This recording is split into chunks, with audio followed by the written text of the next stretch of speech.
বর্তমানে এই pearl earring গুলো কিন্তু খুবই চলছে। তো আমার কাছে এই ইয়ারিং গুলো খুবই ভালো লেগেছে। কিন্তু আমি এখানে লোকাল মার্কেটে খুঁজে পাচ্ছিলাম না। তাই ভাবলাম যেহেতু আমার কাছে পার্ল আছে তাহলে এটা আমি নিজেই বানিয়ে ফেলি। অনেকদিন আগে আমি পুঁতি দিয়ে বেশ কিছু কাজ করেছিলাম, যার কারণে আমার কাছে কিছু পুঁতি রয়ে গিয়েছে। তো ভাবলাম এগুলো দিয়ে আমি একটা ইয়ারিং বানিয়ে ফেলি।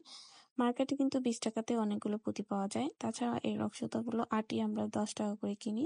একটা আটিতে অনেকগুলো সুতা থাকে। তো আমি কিভাবে বানাচ্ছি দেখতেই পাচ্ছেন। প্রথমে আমি 4টা পুঁতি গেঁথে তারপর একটা পুঁতিকে ক্রস করে নিচ্ছি। তারপর আমি একই প্রসেসে এরকম করে 3টা ঘর বানিয়ে নেব। তো ভিডিওতে দেখতেই পাচ্ছেন আমি কিভাবে বানাচ্ছি। তো এভাবে আমি 3টি ঘর বানিয়ে নিয়েছি। দেখতে অনেকটা এরকম হবে। তো লাস্টে যে ঘরটা বানাবো সেটার জন্য আমি দুই পাশে 2টা সুতাতে 2টা পুঁতি গেঁথে নেব। এরপর প্রথম যে ঘরটা বানিয়েছিলাম সেটার সাথে ক্রস করে দেব। তাহলে এটা একসাথে অ্যাটাচ হয়ে যাবে। তো শেষ পর্যায়ে আমি কিন্তু 2টা পুঁতি নিয়েছি 2টা সুতাতে, এবং এরপর প্রথম যে ঘরটা বানিয়েছিলাম সেটার সাথে আমি এই 2টা সুতাকে অ্যাটাচ করে দিচ্ছি। তাহলে দেখতে অনেকটা ফুলের মতো হয়ে যাবে।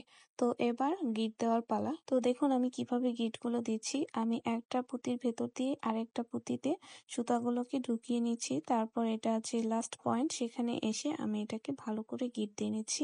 এখানে আপনারা 2টা গিট দিবেন এবং এরপর এই সুতাটাকে কেটে ফেলবেন। তো এভাবে আমি 2টা ফুল বানিয়ে নিয়েছি। তারপর ইয়ারিং এর যে পিনটা থাকে সেটা আমি ফেভিকল দিয়ে আটকে নিচ্ছি। আপনাদের কাছে যদি ভালো কোনো গ্লু থাকে তাহলে সেটাই ইউজ করবেন। তো এই তো আমার আইডিয়াটি কেমন লেগেছে অবশ্যই কমেন্ট করে জানাবেন, এবং ভিডিওটি ভালো লেগে থাকলে লাইক, কমেন্ট এবং শেয়ার করে পাশে থাকবেন। ধন্যবাদ।